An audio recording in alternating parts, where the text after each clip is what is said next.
What's up, ladies and gentlemen, it is your boy Xehther here, and I'm back at it again to kickstart the year off with what if Naruto had a full counter. Now, before this video gets started, I just want to say, I know, let's address the elephant in the room. I said on my community tab post that this was going to be a full series thing, like a movie. But I'm not gonna lie, I wasn't able to meet those requirements, and instead I'm gonna end up dropping the next part as the finale because I just simply wasn't able to have enough time to finish this what if off. And on this current day, I am actually going to be going out with the fam, so I'm not gonna have any time to finish this off. So first part here, next part when you guys hit the like goal, which is going to be, drumroll please, 2,000 likes. I'm just playing, it's not 2,000 likes. That is way too insane. I doubt you guys will hit that. So instead, let's say 1,500 and leave it at that. And with that said, I hope you guys go on to enjoy the what if. Hey Ross, sauce it up.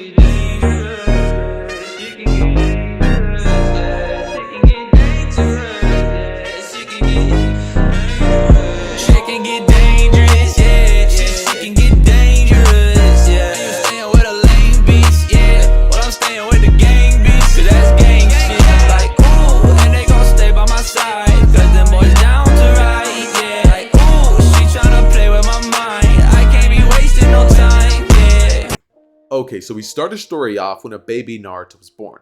And the first change that will be happening to the story of this is Naruto's appearance. In this version, he is going to be looking just like Meliodas, with the few key changes of him having blue eyes just like Minato, and also having those little rosy cheeks that Naruto has. He's not going to be having those whiskers yet, because that happens when Naruto has the Nine Tails enter his body. Okay, so what would end up happening here is obviously Obito and Minato end up fighting. Minato ends up saving a young baby Naruto, and from here, all of the events that happen on the night of the Nine Tails incident will of course still be happening. With Minato ending up saving the village, Naruto basically being on by the side of Minato and Kushina when they're both impaled by the Nine Tails' claw, and instead, what ends up actually no, let's take it back a bit. The second change that happens to the story is when Obito and Minato end up having their battle. I'm going to be saying that Kushina and Naruto are, teleported to a little bit further area of the village. And so the final battle happens like a little further to the village than in the original. So we can set this to happen. So obviously, just like in the original, Kushina and Minato will both give their lives up to save a baby Naruto from getting impaled by the Nine Tails. See, the Nine Tails, lunges at Naruto, coming in with his claw, and this is when a baby Naruto would begin to cry. His eyes would start losing their blue shade and turn into more of a dark, ominous tone. And Minato would notice this, but as he does, Minato's body would fall onto the ground, and it's at this point that the Nine Tails would simply go to try to attack at Naruto again, because in this version, the wounds that he provided to Minato and Kushina will be way worse than in canon. And Naruto, seeing this all going down, just is crying. And this would unintentionally turn into a little bit of rage. Now, Naruto's eyes would start glowing black, and it's at this point that he would yell out a gigantic shriek and cry, as a gigantic black orb would just appear in front of Naruto, and it would begin to expand and expand and expand and expand and destroy, leaving a gigantic, huge crater. That is not something that you look at and you're like, oh, how did that happen? That is a pretty big crater.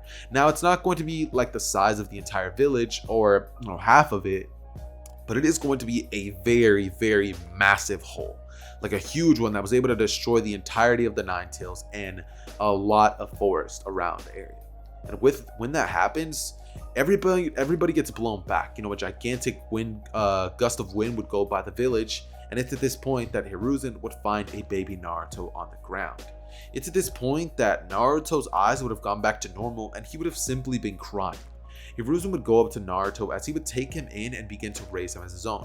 For the next 4 years, Naruto would be raised under the care of Hiruzen. And with this, Hiruzen wasn't exactly doing that bad of a job. He was feeding Naruto, teaching him manners and stuff like that. And once Naruto does end up turning about, let's say, 4 years old, Hiruzen, being, the person that he is, would still obviously end up just kind of being like, yo, Naruto, I got you your own house. Naruto, being very small, would be like, but I don't want to. And just, Hiruzen would end up basically just still giving Naruto, his own place to live. Naruto in this version doesn't have the Nine Tails power, so that's not going to be something that Naruto ends up growing up being like hated as the Nine Tails Jinchuriki. So when Naruto does, end up going to his own apartment, he is very saddened that, his father figure Hiruzen put him there, but at the same time, Naruto is just like, fine, I guess I'm gonna be my own adult now. And, Naruto just ends up growing up trying to, keep a good attitude, not really trying to be upset at this as much, and he ends up basically just doing what Hiruzen told him. At this point, Hiruzen ends up starting giving Naruto his monthly payment, and it's actually a little bit more generous than it is in the original, meaning he gives him, let's say, like $200 more extra in terms of money. And, Naruto is just like, okay, I need to save my money up. So the first month, he kind of blows by it, like very, very easily. And, Naruto doesn't actually end up growing up having any real hatred towards anybody. Nobody really looks at him and says, yo, this kid is like the Nine Tails. So Naruto ends up growing up having a relatively chill, like, childhood, I guess you could say. And it's at this point that Naruto would end up basically growing, being a very happy-going kid, having a mixture of Meliodas and Naruto's personality, and not really having to be an attention seeker, but at the same time, he does want somebody to pay attention to him, because while he may not be hated by anybody, he doesn't have a family to call his own. And Naruto is treated as that kid that everybody knows is like doesn't have any parents, so a lot of people welcome him into their families. And so years would obviously just go by with Naruto being treated way better than the canon, and him not really understanding that he has this huge, insane power within himself. Alright, this is when he would proceed to start finally training once he gets to the age of 4 years old, or no, not 4, but 6 years old, and he would just start training his body a little bit, with him also wondering, how he can have access to chakra. So it's at this point that Naruto turns, let's say, 8 years old, and at this point Naruto's done some very light training. Nothing insane, but he definitely has seen that he gets a very big boost from training, because Naruto's potential is through the roofs. In this version, he doesn't have the Nine Tails blocking his chakra, he has the power of Meliodas within himself, and he simply has to learn to tap into it. And he has the raw physical strength that Meliodas and a baby Naruto had. So he's very, very strong physically. With that being said, he's pretty gifted in a lot of areas, and it's at this point that he would finally make his way towards the academy. Now, once he does enter the academy, this is where Naruto would begin to make more and more friends, and it would be very much more apparent that Naruto would start looking more and more like a young Meliodas. Since at this point he's like 10 years old, he has his hair a little bit on the short side, but he's slowly starting to kind of look more and more like Meliodas. And with that, a lot of the girls in the academy would actually pay a lot of attention towards Naruto, because Naruto is extremely gifted. When Iruka told them to first, start doing their tests, where their entrance tests of the academy, like writing and the physical portion, Naruto ended up getting some pretty, mediocre markings. They weren't the greatest, but after 1 year of being in the academy and getting to know everybody in the class, such as Sasuke and all that stuff, Naruto would have improved drastically to the point where he's now at the same level that Sasuke's at. Someone who's trained with his big brother Itachi, his father, and just has a lot of potential himself, seeing as he's the son of, an Uchiha. With that said, we basically have it so that Naruto continues training in Taijutsu and ends up learning a whole lot of chakra control. Because, Naruto is a prodigy in and of its own right, and the only reason that I feel he wasn't able to, learn how to do his chakra control too well was because of the Nine Tails bothering him. But since that isn't around and the Nine Tails isn't even in the village, that isn't a problem. One thing that I will say is that the rest of the other villages aren't aware of the fact that the Nine Tails isn't in Konoha, because this was never something that became public knowledge. Instead, they said that they sealed the Nine Tails into somebody very important, and they kind of just left it at that. With that said though, we would basically have it so that the final day of their first year of the academy would arrive, and they would have hand-to-hand battles, with the first two people to fight being Sasuke and Naruto.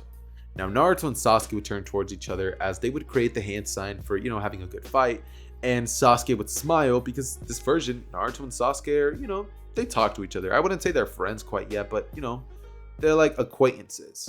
They would simply look at each other and say, well, let's see who wins, as Iruka would say go, and Naruto and Sasuke would rush in at each other, as they throw some very good punches. Naruto catches a bunch of attacks, and to shock everybody, Sasuke jumps back as he says fire style, Fireball Jutsu, shooting a relatively decent sized fireball at Naruto's direction. But Naruto would proceed to create a couple of hand signs himself as he slams his fist into the ground and creates a mud wall jutsu in front of himself to block the fireball. It's at this point that Sasuke would be shocked as he lands on the ground, and Naruto would take out 2 shuriken, throwing them at Sasuke's direction. One of them would actually end up cutting Sasuke's leg, and this would cause Sasuke's movements to be slowed down. As Naruto, for an instant, it just looks like he's there and then disappears. He uses such blinding speed, and he tapped into the power of Meliodas for just a second. This is something that won't happen for a while again, but he tapped into it, and Naruto moved so fast that he appeared behind Sasuke. And Naruto was just shocked, so while he was in the air, he was just surprised at what he just did, with Sasuke having just enough time to move out of the way and kick Naruto. At this point, Naruto would be kicked away as he would proceed to just look at Sasuke, and he's just still in shock, but he's like, oh, gotta get my head back in the game. As he looks at Sasuke, and Naruto would decide he has to finish this now. Naruto would simply say wind bullet jutsu as he would shoot a gigantic wind bullet at Sasuke, which Sasuke wasn't able to block, and he just gets knocked out of the area as Naruto is declared the winner. And it's at this point that, everybody just seeing how powerful Naruto is. It's at this point that Naruto would just be like, yo, this is kind of sick. And one thing I did forget to mention was Naruto at this point does have access to one of Meliodas' abilities, full counter. But this isn't something that he's going to be learning until the next year, or properly mastering. Let's say that, he has more and more time, and, during the summer, the time that they have off of the academy, he trains with Sasuke. One of these times he holds a shuriken in the and just swipes it in the air as his fireball shoots back at Sasuke, and it's on that day where Naruto learns about his ability of full counter. That being said, this is when we basically have it to which they finally have the second year of the Genin Academy, and Sasuke ends up losing his family. After this, he ends up growing more and more distant from Naruto until they finally kind of stop talking as a whole. And we will now be having a huge time skip up until the day where they're all assigned their Genin teams. Now during this time, Naruto and Sasuke were always at the top of the class, but Naruto always seemed to have an edge on Sasuke because jutsus never seemed to actually work on Naruto. He could always just kind of shoot them back at you. If you were to shoot a gigantic attack, it would be worse for you because he would hit it back at you 2 times stronger. And it's just a very OP ability that having access to full counter. With that said, we basically have it to which the only real attacks that can work on Naruto are taijutsu attacks. So somebody like Rock Lee could probably have Naruto, have a pretty hard time. But with that said, we have it to which, they're all pretty much just told, hey, you guys are going to be doing this, this, and this. And Naruto at this point only has access to his full counter ability, as well as having a pretty good understanding of his chakra control, and he actually has access to 2 chakra natures, wind and water, as he's actually pretty good at, not wind and water, but wind and earth. Wind and earth are the 2 chakra natures that he actually has access to. With that said, it's at this point that Iruka says, alright, time to assign the teams, and everybody gets assigned to the same team that they do in canon, with the exception of Team 7. This team would be comprised of Naruto, Sasuke, and Hinata Hyuga. Now, many of you guys might be wondering, yo, why is Hinata on this team? Why not the trash bag? Well, I'm about to explain something. In case you guys needed this told to you guys, I kind of feel like Hinata has a little bit of an Elizabeth personality within herself, and I just think it would be kind of cool to have Hinata be just kind of be like Naruto's crush as he grows older. And to have more of an easier time setting this up, I decided, why not have her on the team? So that's the direction that we will be going with this. And so with that, we're going to be basically having it so that Naruto, Sasuke, and Hinata end up waiting in the classroom for Kakashi to finally arrive. When he does, Naruto is pretty irked about it, but what is he going to say? It's his Jonin sensei. So Kakashi would go up to the rooftop where they would all end up introducing themselves, with Naruto saying that he wants to become the Hokage above all else, Sasuke saying he wants to avenge somebody, and Hinata saying that she wants to become a very powerful Kunoichi. Kakashi would actually smile, thinking that all these people have, very realistic goals, and it doesn't look like any of them are going to be too much trouble, except for that revenge-filled kid Sasuke. But he would think that maybe he could change him. And it's at this point that he would say, all right, everybody meet me at, this place tomorrow. And at this point, he would teleport out of there. Sasuke would simply, walk away. And Naruto was actually going to ask if they all wanted to hang out, maybe get to know each other before they all are assigned on a team. But Naruto was just stuck on the rooftop with Hinata as he looks at her and says, "Oh, hey, Hinata." He says, do you want to maybe go get a Ichiraku, go get a bite to eat? We can get to know each other and maybe grow as a team or something like that. Hinata would blush heavily as she would say, "Naruto-kun," and just run away. Like she just isn't able to handle that. As it's at this point that we basically have it, to which they all meet this next day at, the little training area where they did it to have the bell test. And from here, we basically just have it to which Naruto and everybody is just waiting for Kakashi. He finally arrives saying, "I was lost in the path of life," and nobody believes this, but they just end up listening to Kakashi as he explains the bell test. And at this point, he would tell them all that they both need 2 bells to pass. Naruto would look at Sasuke, and Sasuke would look at Naruto, and they would both not really know what to say to each other because it's been so long since they last spoke, but they used to be friends. Naruto would look at Sasuke as he would simply go to say something, but Sasuke just says, "Let's go." As they all get in their ready positions, and at this point Sasuke would be thinking that he's gonna show Naruto up, this time. He's gonna be the one to show his power. So as soon as Kakashi says go, Sasuke would rush in Kakashi's direction with a kunai in hand, as he actually is able to cause Kakashi to have to put his book away. And Kakashi is pretty annoyed by that, so at this point he would end up taking it out and just kind of proceeding to beat Kakashi in terms of taijutsu once he takes out his second hand. At this point he would begin to make child's play of Sasuke's attacks and stuff like that, and Naruto would just be thinking that, no he's not, as he would, create some hand signs and smash his hand into the ground as a huge earth dome would, surround Kakashi. Now, Kakashi at this point would say smart, as he would disperse, revealing it was a shadow clone, and Naruto would have Kakashi appear behind him. As Kakashi would simply say looking for something, as he would hold a kunai to Naruto's neck. At this point, Hinata would say, "Naruto-kun," as she rushes at Kakashi's direction, saying, "Don't touch him," as she comes in and starts throwing a bunch of palm attacks at Kakashi, with Kakashi actually shocked seeing that Hinata is the best when it comes to hand-to-hand combat out of all 3 of them, as he would actually be smiling thinking that this team is somewhat working together. At this point, we basically have it to which Naruto would look at Hinata and see her attack as he thinks, "Wow, I never knew she was this strong." And at this point, he would smile as he would look at Sasuke and nod, with Sasuke understanding exactly what Naruto wants to do. They would both jump in there, and it's at this point that Sasuke would shoot a fireball jutsu at Kakashi, to which Kakashi would respond by creating hand signs quickly and saying water dragon jutsu, as he would shoot a gigantic water dragon right at their direction. But Naruto would jump in the way saying full counter, as the dragon would literally turn back around, grow in size, and rush at Kakashi's direction. As Kakashi at this point would have his own, water dragon jutsu shoot right at him, causing him to get sent right through 4 trees before he finally collapses and passes out, because that was very strong and he didn't even have the Sharingan out to just kind of anticipate this.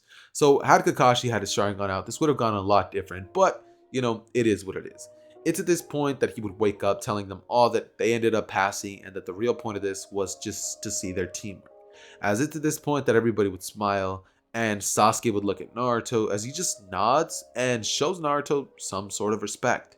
At this point, they would end up going on 2 weeks worth of useless, and I mean useless missions, because there's no point of covering these.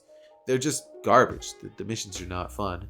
But the team does end up kind of getting to know each other, and Naruto ends up slowly making some progress towards having Hinata be less shy around him. The only time where Naruto doesn't see Hinata be shy is when they're in the midst of a mission, so Naruto hopes that maybe her shyness can go away with time. And at this point, we basically have it to which they finally end up completing one final mission, and Naruto actually speaks up about this, saying, "Why are we doing these worthless missions when we could be out there putting our skills to the test? We don't deserve to be given these D rank missions. We should get something at least like a C rank." With Kakashi thinking, I was thinking just that.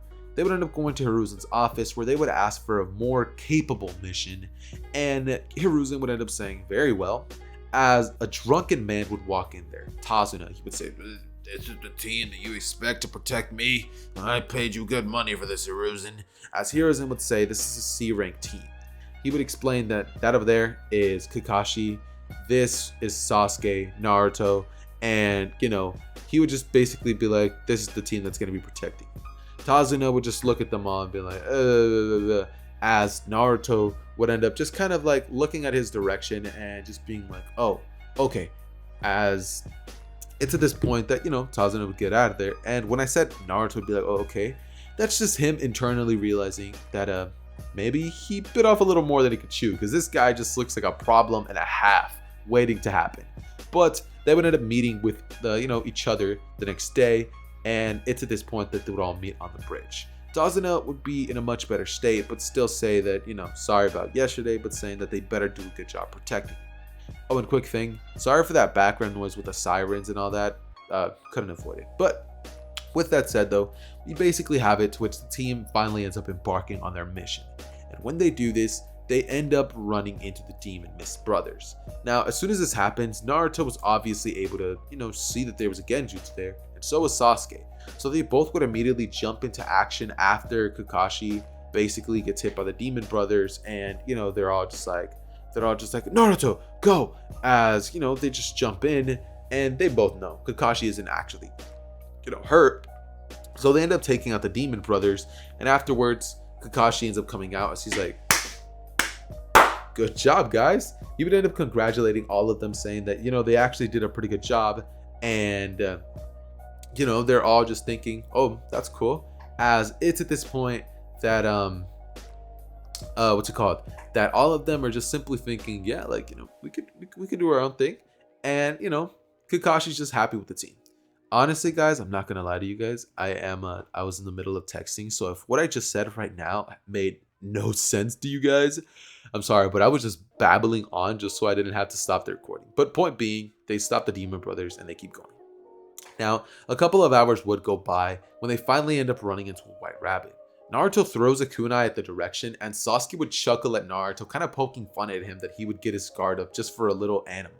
When Naruto points out, dude, we're in summer season. Out of nowhere, the area would just get clouded up with a huge amount of mist as they keep on walking like 30 minutes more forward, and it's at this point that a gigantic blade would come flying in at their directions. Everybody would duck as Kakashi would say, get down! As it's at this point that the Kakashi versus Zabuza fight would commence. Now, that literally goes just like it does in canon, and the only place where this finally begins to change is once Kakashi gets trapped. Now, as soon as this happens, Naruto and Sasuke would both end up creating a similar plan to the one in canon, just because it was a really good plan. I mean, I see no reason to change that in the story, so they end up doing that, except this time when Naruto just comes out of the shuriken, he actually does end up hurting Zabuza quite a lot, because the second that he comes out, Naruto takes out like a kunai and slashes at Zabuza's arm, like his right arm, causing Zabuza's right arm to be not very useful. He didn't cut it all off, but he damaged it quite a bit, injuring the muscle tissue and stuff like that. And so we basically have it so that one of his arms is out of commission. Immediately Zabuza would jump back as he would say, Kakashi, I didn't think I would have to use a jutsu just like this, as he would create two twin dragons, as he would create hand signs with both hands and say, die. As the two twin dragons come in Kakashi's directions, his eyes widen as he would simply say, stay back! But Naruto jumps in right in the nick of time and says, full counter! As the attack would literally proceed to just like swish right back at Zabuza's direction, and it's at this point that somebody would have to come in and intercept him before he dies. This being Haku. Haku comes in grabbing Zabuza and getting out of there before the water dragon could hit him. And when they go to check what was left, they see nothing. They all think that Zabuza's body was obliterated, but Kakashi would say, no, somebody definitely came in. As Kakashi would use his Sharingan to analyze the area, seeing that somebody helped him, but they would end up saying that, well, I guess that's a problem for later. As they would end up going to Tazuna's house, where she would go crazy in the kitchen. You know what I'm saying? She's getting down, everybody loves her food, and at this point, Kakashi ends up actually resting for about 2 days, seeing as, he has to do his own thing, and, he did still use the Sharingan a little bit. So, yeah, he ends up resting for 2 days, where he finally ends up teaching Sasuke and Sakura how to tree walk, because Sasuke does need to learn how to use his abilities to just walk on stuff. Sasuke is good at performing jutsus, just not chakra control in the sense of walking around things. So, yeah, Sasuke's finally taught all of this stuff, and it's at this point that Sasuke would end up getting a pretty big Zenkai boost. Not actually Zenkai, but he gets a little stronger. That being said, it's at this point that we kind of have nothing really happen. They end up helping Tazuna like kind of keep building the bridge, and they're just going on the Land of the Waves arc, where Naruto and Inari aren't exactly having too many interactions. Inari still being an annoying little kid, and it's at this point that they finally have the day of the bridge happen, where the final fight finally commences. Now, in this version of events, what ends up happening is that they end up going to the bridge, like let's say 30 minutes later than in canon. And so when they're on their way, they do actually encounter both of the ninjas who are going in there to kind of injure Inari and his mother. So they end up taking them out, and it's at this point that we basically have it, to which, let's say, to which they both end up, all of Team 7 ends up arriving at the bridge. Now, when they do arrive at the bridge, they end up basically encountering Zabuza and Haku about 30 minutes into it. Mist would arrive, and everybody would be on guard. It's at this point that Sasuke, Hinata, and Naruto would be in charge of essentially protecting the bridge builder, with Kakashi saying, "Zabuza, this ends now," with Zabuza saying, "I couldn't agree more, Kakashi. Had it not been for your students' help back there, that battle would have gone a lot different." As he takes out the gigantic blade off of his back, and Naruto would look at all of this going down. At this point, he would be wanting to help, but just kind of stand back, as he looks at Hinata, nods his head, and Hinata just stands right by the bridge builder. It's at this point that Sasuke and Naruto are like, "Alright, where are you?" As out of nowhere, a small senbon would come in and hit Sasuke on the back of the neck, causing Sasuke's body to fall down limp, and he would have actually ended up being thrown off guard because of the fact that they were expecting somebody, but they never ended up encountering Haku, because when Zabuza arrived, he got there by himself, meaning Haku was nowhere to be seen. So, Sasuke has a senbon thrown at his neck, and Naruto just looks at this. Like, he would look at Sasuke on the ground, which Sasuke would then like literally just stand back up, with Naruto thinking, "Thank God." And at this point, Sasuke would take out the senbon and would say, "Damn it." He would say, "Can't believe I almost got taken out like that," as he would look towards the direction of Haku, and the battle would ensue, with Sasuke actually being at 80% of his full strength because of that. And at this point, Naruto would be thinking, "I'm coming, Sasuke," but Sasuke would stick his hand out saying, "No, Naruto, I have to do this by myself." Sasuke would fight Haku. They'd be on decent grounds for the beginning, but this is when Haku would finally say, "Ice Crystal Mirror Jutsu," as the crystal mirrors would appear, and Sasuke would begin to get hit with a bunch of senbon. Naruto would be biting his tongue not to go over there, but finally decide that he has to. But by the time that he does, Sasuke would have been pierced by hundreds of needles. Hundreds of needles. I really need to clarify that.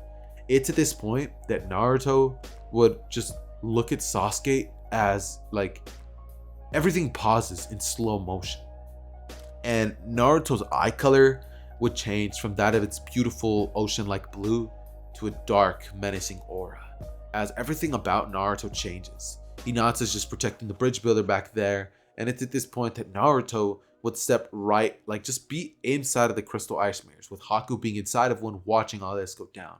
It's at this point that Haku would decide that it's about time that he ends the other teammate now, and he would end up basically shooting straight into another mirror. However, when he shoots into another one, Naruto would stick one hand out, as he would grab Haku by the neck before he could even go into the next portal, and he would slam Haku onto the ground, as his arm would turn into a black substance, and Naruto would say, "Damn it!" as he proceeds to simply look at Haku, as he would one punch right at Haku's head, exploding it everywhere, as his aura would cause the ice crystal mirrors to shatter. And at this point, this huge amount of aura and bloodlust coming off of Naruto would begin to affect everybody. Naruto would then turn his attention towards Kakashi and Zabuza's battle, as at this point Naruto just has a lot of anger to let out, and luckily he turns his attention towards Zabuza, who's actually on the winning end of this battle at this point, to which he would turn at him, blitzing right at Zabuza's direction without Zabuza having any time to react, and just kind of literally cutting Zabuza in half with a small little kunai that he had, cutting Zabuza into a bunch of little pieces. Zabuza would fall onto the ground as Naruto would then turn his head right at Kakashi's direction as he would pass out. Just pass out on the spot. His body at this point wasn't used to using that much power. And everybody, including Kakashi, Hinata, Sasuke, who had just barely woken up to see him do that to Zabuza, would be shocked. Keep it in mind, Mist is gone because Naruto's aura blew it all away. And at this point, Gato and his men would all arrive. But, Team 7 takes care of that. And Kakashi would actually end up doing Naruto a favor by grabbing the blade that Zabuza had, and Naruto would wake up when they're on their way to the village. Meaning, they're all, getting ready to go back to the village. They're walking on their way. And Naruto was just thrown onto Kakashi's shoulders, who is in way better condition because he didn't end up having to finish that fight. And so we end up having it to which Naruto wakes up and sees the blade on Kakashi's back. He would grab it by the handle and hold it up with one arm, saying it's heavy, as it would, push him down a lot, but Naruto would simply pick it back up, saying no worries, as he would finally begin to use all of his strength in order to swing it around in the air, saying that, all right, I guess I kind of get the hang of it. With Kakashi saying, oh, I got it for myself, but you can have it if you want, Naruto, saying that, if it wasn't for him, he probably wouldn't have made it out of there alive. Naruto would smile as he would say, oh, thanks, as he, just takes the blade, and at this point, they arrive back at the village, where they would end up basically meeting two of our, fellow characters in the series. This being Konohamaru and one of his little friends, all right? At this point, Konohamaru would begin to kind of tease on Naruto, and they did actually, kind of know each other because Naruto is on way better terms with Lord Third than he is in the original, and, he ends up rushing to kind of like grab Konohamaru because he just ended up making him mad by teasing him. He'd be like, come here, Konohamaru, as Konohamaru would run away just laughing, but he would end up bumping into Kankuro. Now at this point, Kankuro would grab Konohamaru by the neck as he would say, you got some kind of death wish, kid. And Gaara would just be like sitting on the tree, not saying a word, with Tamari saying, let the kid go. I mean, he's just a kid, right? But Kankuro would say, nah, I think I need to teach this kid some manners. At this point, Naruto would turn the corner as he just sees as somebody's holding like some kid by the air. And he's like literally threatening to kill a kid. Naruto seeing this would be like, absolutely not. And he would simply like look at Kankuro as he would just blitz right at him, saying, let him go. He would kick Kankuro away, sending him flying into one of the fences as Kankuro goes straight through into someone's house and yard, as that man is just like, yo, what are you doing here? And Kankuro just looks at Naruto's direction as he looks at the man and says, quiet. He would stand back up as he would say, you got some kind of death wish, kid? And Naruto would say, do you? You just put your hands on the third Hokage's grandson. Not only that, but someone who I look at as a little brother.